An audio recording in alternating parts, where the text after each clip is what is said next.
Hello, and welcome once again to the Start, Scale, and Succeed podcast, the only podcast that grows with you through all 7 stages of your journey as a founder. I'm your host, Scott Ritzheimer, and today is episode 400. It is unreal. I was shocked if I was going to make it to episode 40, if I'm honest. And that's only because I had pre-recorded most of the episodes before we even launched. But here we are, 400 episodes later. And I've learned so much. I hope you've learned so much. The podcast has changed names during that window. It's changed focuses during that window. And I feel like each 100 episodes, we get tighter and tighter on how to serve you well. And each episode, 100, 200, 300, and 400 has been a little bit of a celebration here for me. And it's become a bit of a ritual, but here with us today is the one and only Les McKeown. And for today's conversation, Les and I we're gonna pick a little bit of a fight here. We've both got some questions lined up for each other about each other's models, which, as most of you know, are very tightly knit together. So Les has the predictable success model. I don't know that I've shared this story on this podcast in a really long time, but I heard about Les from a podcast, which was actually I don't know if you know this, Les, but it's part of why I do podcasting is because the podcast where I heard you, I don't even know what podcast it was on, but it was just an episode with you and it changed my life. It really genuinely did. We implemented predictable success at my company that I was leading at the time, tripled our bottom line. And I think you got probably about $2.30 out of the deal from the book sale. I bought the audio book as well, and we bought copies for everybody, so it's probably like $2.45. But it just totally transformed my life. And so as I was transitioning out of that company, sold it, and was trying to figure out what I wanted to do next, the answer was pretty obvious. I wanted to help people out of whitewater, and the best way to do that was predictable success. So for those of you who don't know, I don't know who that would be, but the one listener out there who doesn't know, this one's for you.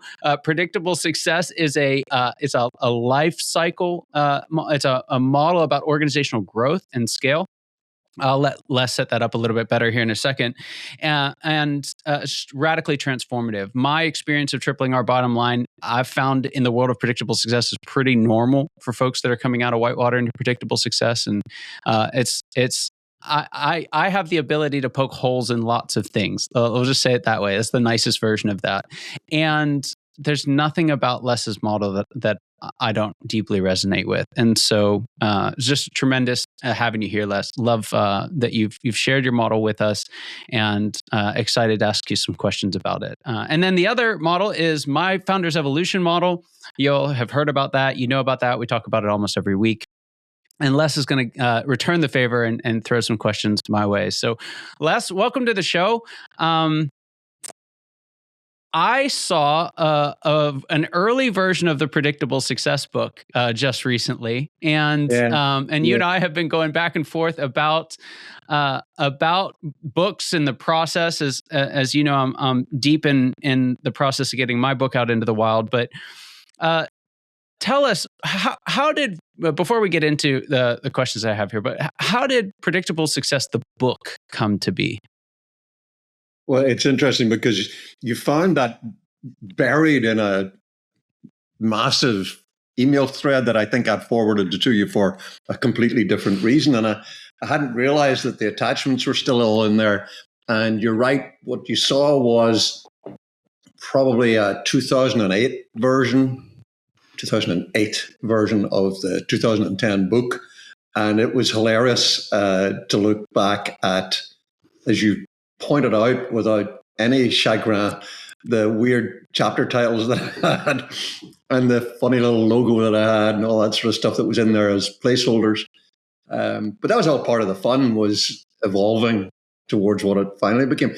The book I put down to one very brief conversation with my then wonderful wife, still a wonderful person, Julie, around about 2007, where she said to me, "You're going to have to either write this book and I'll extract the expletives, stop talking about it," because I had been talking about writing this book for so long. And I took her to heart. I wanted to write a book. I knew it was a book. It was what it was meant to be. And I had to plan it out to stay financially solvent for long enough to let me do it right. You're in the middle of all this, so you'll be aware of it, that, actually coming up with the artifact, the thing, feels like it's the hardest part of it when you're doing it, but it's actually not. The hardest part of making it worthwhile is all the other stuff, the marketing. And it's a little bit like, as you will discover, you think you've run a marathon, but actually the publication days, that's when they fire the starting gun. So I did a fire sale of my time in, I think it was late 2007. I'm terrible with dates. It could be as much as a year off. And that bought me 9 months of time when I just didn't have to work at all. And I just got up every morning and sat until I'd done 1,200 words. And the book eventually evolved. So that's the story of how the book came to be. Wow. 1,200 words is a lot. That's a lot of words. Yeah, I didn't know that part of the story. That's very cool. So for those of you who either of these models are new, I'm going to put some links in the show notes where you can kind of get the least you need to know about these. It'd probably be helpful for this conversation. So we're just going to assume for the rest of the conversation you have at least a basic understanding of what these different stages are, so that we don't have to explain everything to explain everything. We'll be able to get to some of these quicker. But Les, I'm going to open up the first question here, and then you can fire some back my way. But one of the questions that I hear a lot, especially from folks that are new to predictable success, is they feel like things are good, but they're not really sure if they're in predictable success or fun. Now, one quick thing on this, they don't come across that way. They all think they're in predictable success. But I know from some of my experience with them that maybe they're not. So for someone who either thinks they're in predictable success, or maybe thinks they're in fun, or thinks they're in one of them, but doesn't know how to tell which one it is, how do you know the difference between predictable success and fun? A quick litmus test is, if you have to ask, you're almost certainly in fun. And I say that because for an individual to be asking that question, they're individualizing the sense of where they are. And when you're doing that, you're leading as the founder, usually, type leader who is in fun. When you're in predictable success, the question gets abstracted. And the question would be, are we in predictable success? And there's almost always assuming you've got past the first year or so, there almost always comes with it a sense of certainty at some core part of the business we are, or I wouldn't be asking the question. My concern is, are we throughout the organization in predictable success? If you just don't know, just assume that you're in fun. And then, maybe you'll prove yourself wrong. But the key distinction, if I get pressed, I break out into two parts. One is, what happens when you're not there? If things degrade, you're on the left side of the growth curve, probably in fun. You might be in some part of whitewater. If things get better, you're definitely in predictable success. If nobody notices or cares, you're probably in treadmill or in the big rut. But that sense of how individually dependent is all of this on me is one touchstone. And the other part of the two-pronged thing is sort of the other side of the coin, is how strong is the immediate team around you? If you feel that you're actually taking things from them, your inventory of important things to do comes from their priorities and needs, then you're likely in predictable success.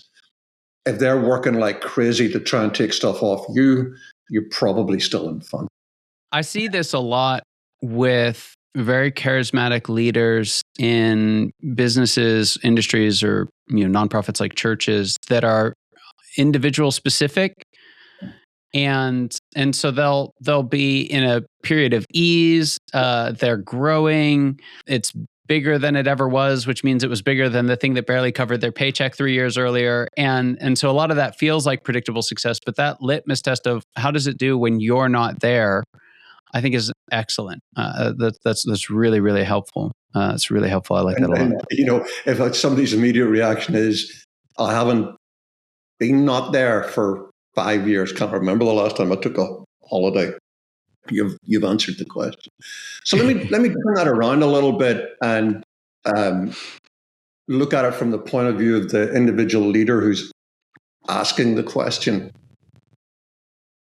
As you track the founder's evolution, as we've called it, do you think it's possible for a leader to overshoot in their evolution, so to speak? In my model world, to find yourself in predictable success and realize this isn't where I want to be. I want to be back in fun.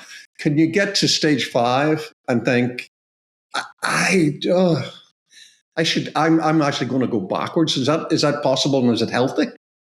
Yeah.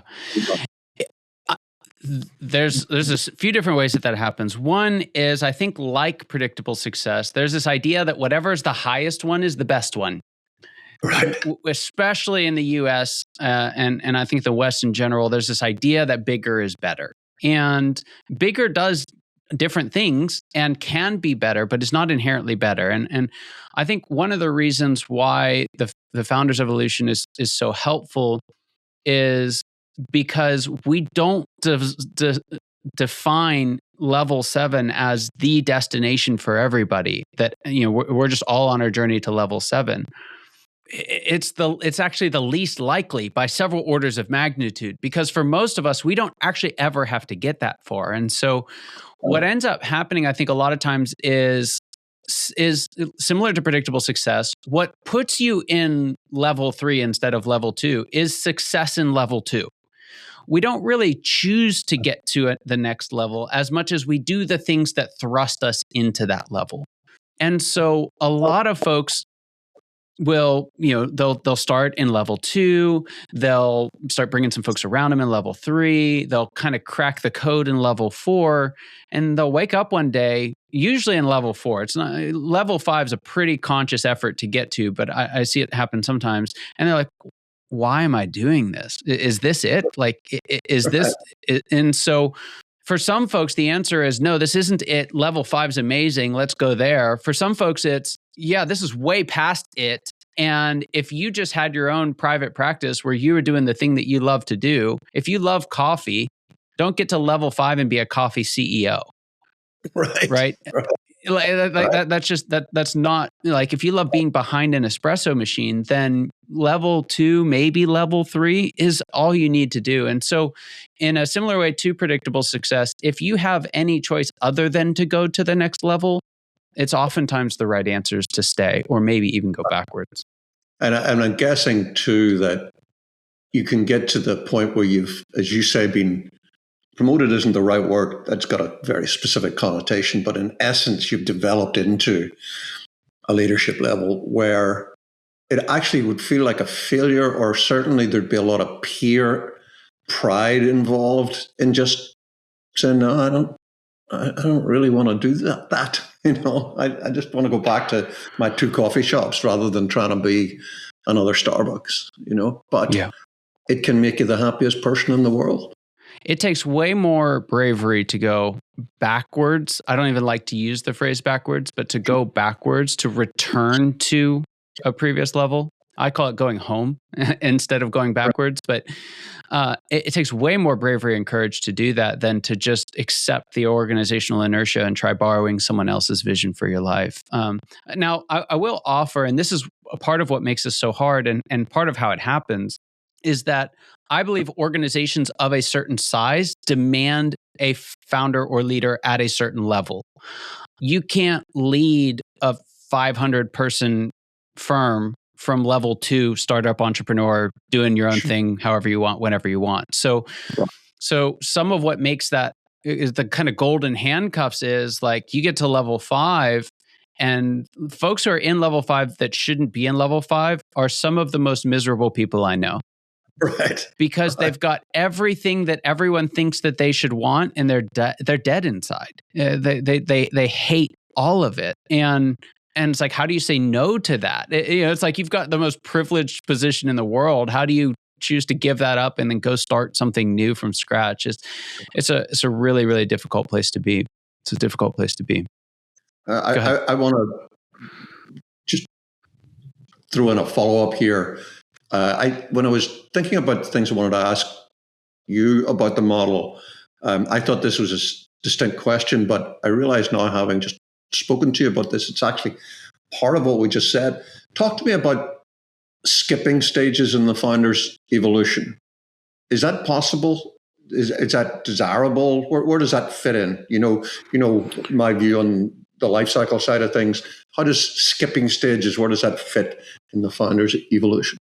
Structurally, no, you can't skip stages. However, the founder's evolution, like predictable success, is a fractal of, I think, a much more universal principle. You can find the same 7 levels in the story of Gandhi, the story of Steve Jobs, and the story of Jesus. So in that it's just the founder's version of this same pattern that exists for every person in their story.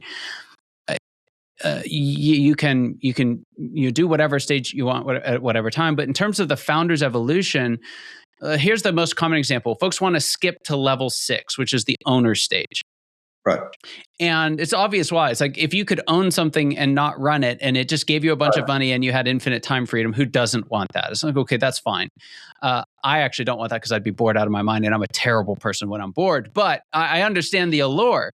And so you'll get a bunch of folks that are, level 2, very successful solopreneurs, and they want to, hand off their business for someone else to run it for them while they collect a paycheck once a month. Why would anyone do that? Why would anyone run your solo practice for you and not just run their own solo practice? And so can you do that? Technically, yes, but that's not level 6. That's just stepping out and collecting a check. And so you can borrow some of the strategies and privileges of other levels.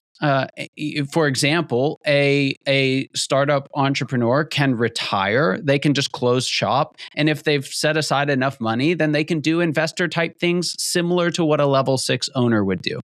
But they're doing it not as a level 6 founder. They're doing it as someone who had a great career and has spare money to do stuff with. It's different. It's not level 6. So no, you can't skip them. They are linear. Even if you move through them too fast, you don't build the requisite skill for success in a level. The next level will collapse in on itself. And so even if you could skip a level. As you're sharing that with me, as you know, one of the things that I enjoy doing more than anything is working with family businesses, because I think the family dynamic brings such a juicy degree of complexity into everything that, I can't help myself. I just love working with that stuff. And I think that is one of the reasons why so many family successors fall on their face, because there's a presumption that they've somehow got it, whatever they would have got from working through the stages by osmosis. Yes. Just being at the dinner table every Sunday night and, sharing the war stories and all that sort of stuff. It sort of has seeped into them. Now, there's some sense, I think, in which sure you're getting a mentorship that's free. Almost nothing in families is free, but you know what I mean. That if you use it, wisely, can help accelerate moving through. But there's almost at times a sort of a bit of an arrogance bordering on entitlement sort of thing that goes on. Like, I don't need to do that. That's what the parentals did. They did all that stuff. Now I can just step in and make this work. And, the statistics are very clear. The majority of family succession plans don't go the way everybody thinks they're going to go, and not in a positive manner. So I think that plays into that a lot, don't you think? Yeah, I do. And it's one of the reasons why I was very specific in that this is the founder's evolution. There are an enormous number of benefits from someone who's not a founder to come in and learn from it. But with a founder, if I'm talking to a founder in level 5, I know that they have been through levels 1, 2, 3, and 4. If I talk to a business owner in level 5, I can't make that assumption. Sure. Right, because they may have bought in at level 5, they might have bought in at level 3, and you can buy organizational competence in later stages, but you can't buy the individual experience. And so unless you've had that in other environments, then it's gonna be a real challenge. Speaking of challenges, I want to turn this around for you. We opened up with fun and predictable success, which are not the most challenging of stages. But one of the things that I've found in helping companies, businesses and nonprofits, organizations, to use the predictable success model to navigate their strategy and how to achieve predictable success. Many, many times I've been in the room and you could split the room down the middle. You'd usually have to reorganize the seats a little bit, but half of them think they're in whitewater, half of them think they're in treadmill. Can you be in whitewater and treadmill at the same time? Yes, you can. That's not always the reason why the dynamic that you're talking about happens, and I'll talk about that in a second or two. But the reality may be that that's the case, that we've got 2 departments, divisions, projects, groups, teams, whatever, that are just in different stages of the life cycle. And I had the sort of clearest exemplar of that I had over the years was a PR, a real old time PR company, Chicago-based, and this was back in the very early days of the interwebs, when AOL were sending out CDs so that you could set up an account, that type of thing. Who were absolutely, they owned old media, so they get you newspaper column inches, that get you on radio and on TV and all that sort of stuff. But they were plunging into treadmill headlong, if not at times in the big rut. And their newly set up Los Angeles-based internet division was zooming up and plunging into whitewater faster than the half-life of a neutron, if that's a thing. I'm going to disown that sentence. I don't think it makes any sense. And I don't want to get any hate. And so, I literally did physically sit in a room with people who were, half of them were in treadmill and half of them were in whitewater. What's as likely, happens as frequently, is you've got people who are just seeing things differently. And, if you've got a hard charging operator, and if you've got a business that's succeeded and it's been in fun for quite some time, you will have developed a cadre of hard charging operators, typically people who have become big dogs in the organization because they've got a lot of delegated authority, whether they would call it that or not, a lot of sweat equity. They've got their own, might be small, but teams around them who look to them. And any hard charging operator worth their salt, if you just put a spreadsheet up on your screen and they're over there, they'll smell it. What is that? Don't you actually have a job? Why are you? I'm being extreme, but not much. And so what often is the case is here we've got, a single source of truth here in the middle, which is we're just going to, we're in whitewater, we're going to have to codify stuff, going to have to start writing things down, going to have to be able to replicate what we do and not make it up. It's too complicated to do that anymore. And certainly for the processors, Synergist usually, and a good day, the visionaries, they accept that and see that. And the operators, and on a bad day, the visionaries are looking at it and saying, this is horrible. Why do I have to fill in this thing at the end of every day or whatever? And so, yes, you can be in both. And that's actually easier to deal with because giving shared vocabulary. It's like that old cheesy story of is it 5 blind men, blindfolded men who are backed up to an elephant and they each pull a different part. One's got the tail, one's got the ears, and so forth. They all describe a completely different thing. If that's what's going on and you can take the blindfolds off and everybody can go, oh, right, so you are in treadmill, that's fair enough. How can we help? You are in whitewater. So there are mechanical things that you can do. With the other situation, you're dealing with hard-coded DNA, just how I think about things. And sometimes just intellectual purity isn't going to fix it. Just showing somebody, it's like, I don't mean that the people involved here are bad people, but if you've ever tried to reason with an internet troll, eventually you work out that reason isn't on the table here. It's just not going to make any difference whatsoever. A waste of time. Now, I want to say that sentence again. I'm not saying hard-charging operators and big dogs are all like internet trolls. It's just that the thing that's being triggered isn't something that's fixed by logic.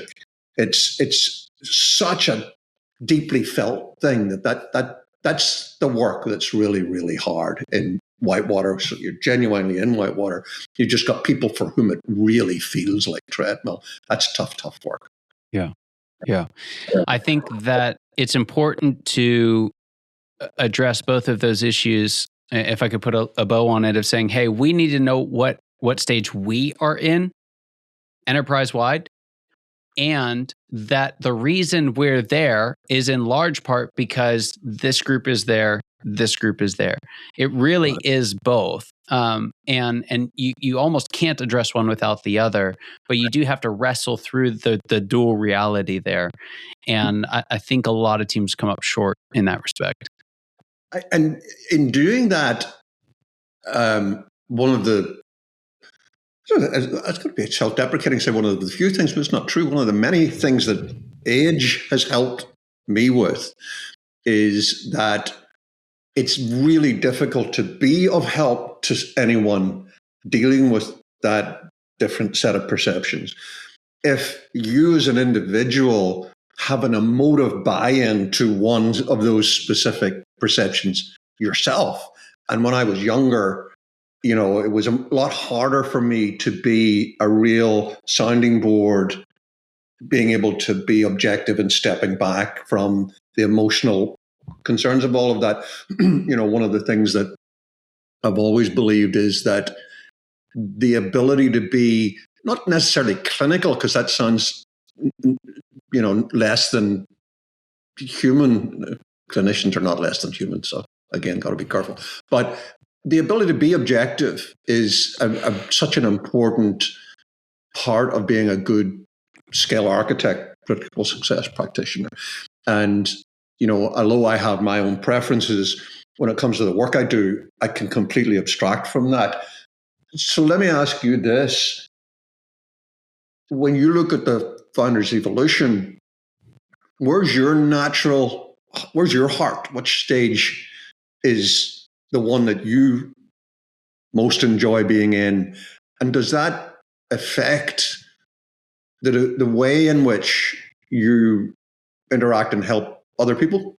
Yeah, 100%. So this is an interesting one, because if I were to just say which stage, because I've been through most of them, not all of them, but most of them, which one did I enjoy the most? It was 5, hands down. Not even close. I loved the CEO stage when I finally figured out what that meant.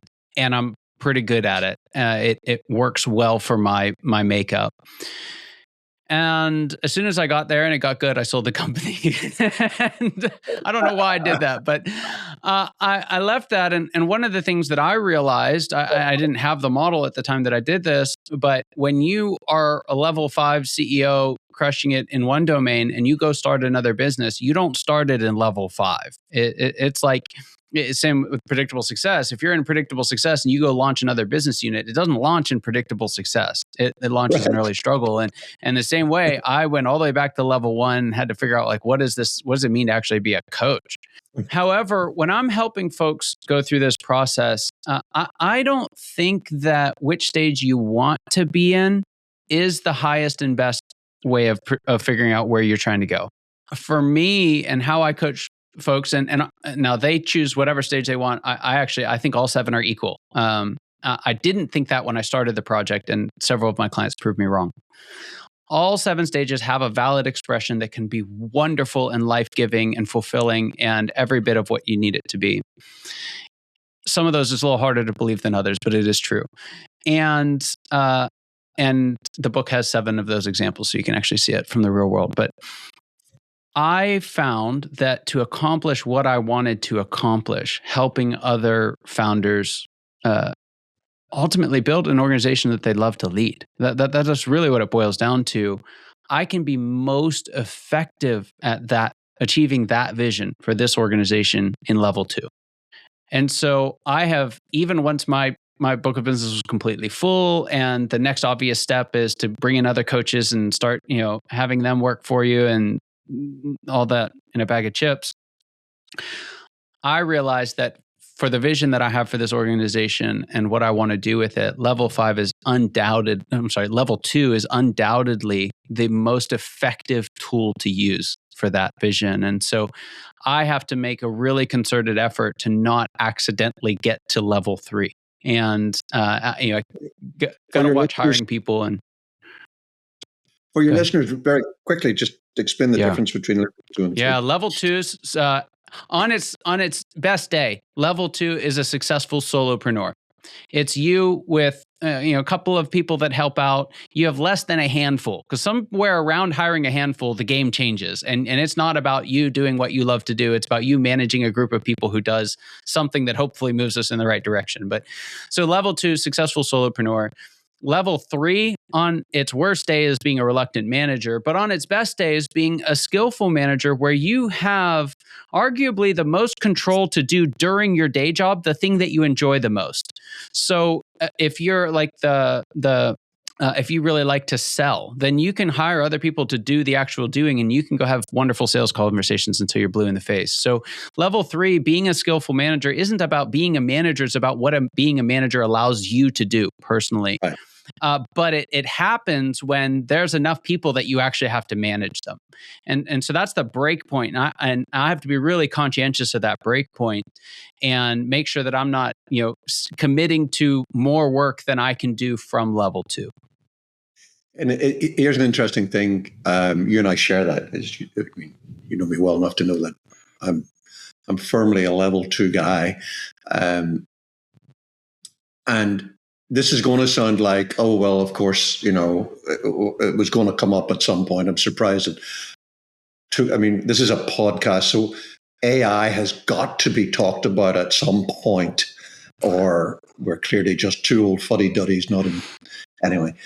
My personal discovery, and it's the one real revelation to me over the last year, is the degree to which AI genuinely helps me build a moat between this level 2 and level 3 transition. Because the amount of stuff that I previously would have had to conduct a group of people to do, that I can just invest like a morning setting up some really good way for AI to do it and then put it on rinse and repeat, has been, I'm not going to use game changer. It's just an awful phrase, but it really has at least helped me use some game tactics that I would never have otherwise got around to. Yeah. I think it's a wonderful tool if you want to stay in level 2 and you're going to try to minimize the gravitational pull into 3. Mechanically, what's happening is when you're maxed out in level 2, you have 3 options, because you can't do it yourself anymore. So you either have to eliminate it. Hey, I'm just not going to do that anymore. Right. That's really hard. And that was kind of the only choice. Level 2, the only way to stay in level 2 is to over eliminate. Just keep cutting, so you could stay in size. Then you can automate it, right? Which, again, this is where AI and natural language processing and all of that have radically shifted what's available. The automate functionality 20 years ago was nothing compared to what it is today, which is nothing compared to what it will be 2 years from now. And so the third tool, the only thing that we could really rely on if we were maxed out and didn't want to eliminate, was to delegate, which is why you had to keep hiring and hiring and hiring. And so, I couldn't agree more. I think what it allows folks to do is to thrive in level 2 at a much larger scale than was previously possible. And for us level 2 junkies, that's a pretty cool thing. It's a pretty cool thing. Well, Les, I'll give you the last word and then we'll wrap up here. All right. My last word is a remaining question for you, which is, to what extent do you think you will be a changed person as a result, in say 2 or 3 years from now, as a result of what you've learned writing your own book? Because I know that's something that years ago somebody said to me, you only ever really see true change in the rearview mirror. And that's true. And as I was being pulled through a hedge backwards in the stage you're at now with my books, I didn't see anything like the impact. I couldn't see what the impact it was having on me. How do you think you'll be changed by producing this great? Is it up to 400 pages now? Yeah, it is. I don't know what the final print version will be, but I think it's actually gonna be longer. I'm the guy in the briar bush being pulled backwards, so I can tell you I'll have a few more scars along the way. But one of the things, to pull this back to Founders Evolution for a second, one of the things I tell folks in level 6 to do is to write a book and don't publish it, because of how this process has already changed me. Right. There's something I've written a lot of content. I've published a bunch of videos. I've done a lot of different media types. Nothing comes close to the structural integrity that comes from writing it out in a book. To actually get that big of a cohesive thought all together in one place, I think is a profoundly beneficial exercise. So I can tell you, so far, I know that all 7 stages are desirable for some folks. I didn't know that coming in. I know that like how much you can boil down the world of what you have to focus on. That's so much clearer than it was before. So I use that in my own practice and reminding myself what I need to be focused on. And the process of getting that out into the world is so much more stretching than I thought. Like you and I have been talking recently about endorsements, and like the vulnerability of endorsements is uncharted territory for me, because it's like with this video, we'll post it in the world, it'll be live, we put an hour into it, and it's out there. But when you've been writing in a dark basement room for months and months and months and months and months, and then you put it out in the world, that's a different feeling. So I expect there to be change there that I don't quite understand yet, but it's been quite the process. It's been quite the process. Well, Les, as always, it's a privilege and honor having you here, both as a friend, as a colleague, and a fellow thought partner. Yeah, so thankful for you and appreciative of our relationship. Thanks for being here. And for those of you watching and listening, your time and attention mean the world to us. I hope you got as much out of this conversation as I enjoyed it, at least. I talked a lot, so I can't use my normal outro here, but I can't wait to see you next time. We'll see you there. Hey everyone, Scott Ritzheimer here. Thank you so much for listening to the Start, Scale, and Succeed podcast. I hope this episode gave you exactly what you need for the level you're in right now. If you want to discover what level you're in, take our 10-question Founders Evolution quiz for free at foundersquiz.com. That's foundersquiz.com. It'll pinpoint exactly where you are and give you tailored tips to move forward and reach that next level in your journey as a founder.